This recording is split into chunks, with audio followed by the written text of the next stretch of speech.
ওটা সঙ্গে সঙ্গে গিলে দিবে। তুমি ভাবছো এটা রেখে দিবে পেটে, ওকে আবার উগলে দিবে। সে আমাকে তুলে এনে দেখো।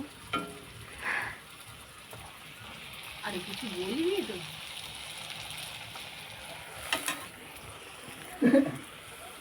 পরে আবার একে উগলে দিবে। হ্যালো গাইস, তোমরা সবাই কেমন আছো? আশা করি খুব ভালো আছো। দেখো আমি একটা নতুন রেসিপি তৈরি করতেছি। এটা হচ্ছে আলু দিয়ে বানিয়েছি। এর মধ্যে আমি প্রথমে আলুটাকে সরু করে কেটে জলের মধ্যে ভিজিয়ে রেখেছিলাম লবণ দিয়ে 10 মিনিট। তারপরে এর মধ্যে গোলমরিচ দিলাম আর লঙ্কা গুঁড়ো দিলাম, দিয়ে কর্নফ্লাওয়ার দিলাম। অবশ্য তোমরা যদি কর্নফ্লাওয়ারটা নাও থাকে তো তোমরা ময়দা বা আটা কিছু একটা দিতে পারো। তো তারপরে এটাকে তুমি গোলাভাবে করে তেলের মধ্যে দিয়ে দিলাম। তো দেখা যাক কেমন হয় রেসিপিটা, বলতে পারবো না। তো চেষ্টা করতেছি, যদি ভালো হয় অবশ্যই তোমরা কমেন্ট করে জানাবে।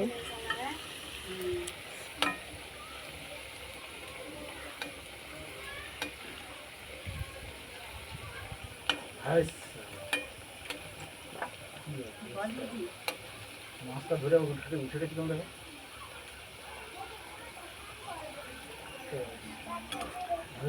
আমি বেশি বানাইনি, অল্প একটু বানিয়েছি। এখানে কয়েকটা দিলাম, নিচে আছে।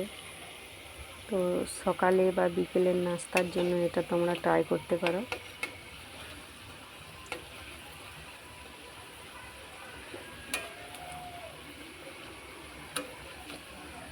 আবার সেটাকে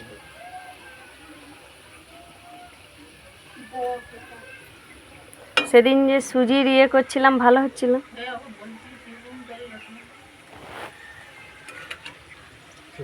ওর মধ্যে গাজর আর মানে কী হয়েছে, সুজিটাকে প্রথমে শুকনো সুজিকে মিক্সিতে করছি, গুঁড়া করছি, করে তার ওর মধ্যে একটা ডিম দিয়েছি।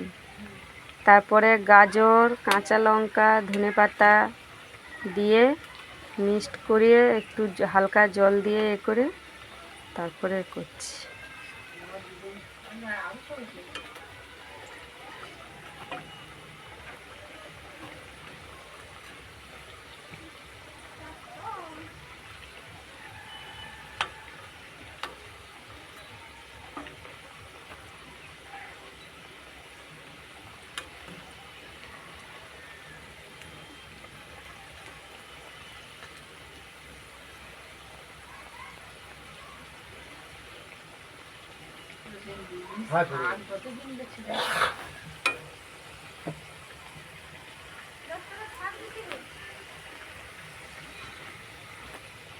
তো চলো আমরা এখানে অবধি দেখালাম, এরপরে কেমন খেতে হয় ভিডিও করে দেখাবো।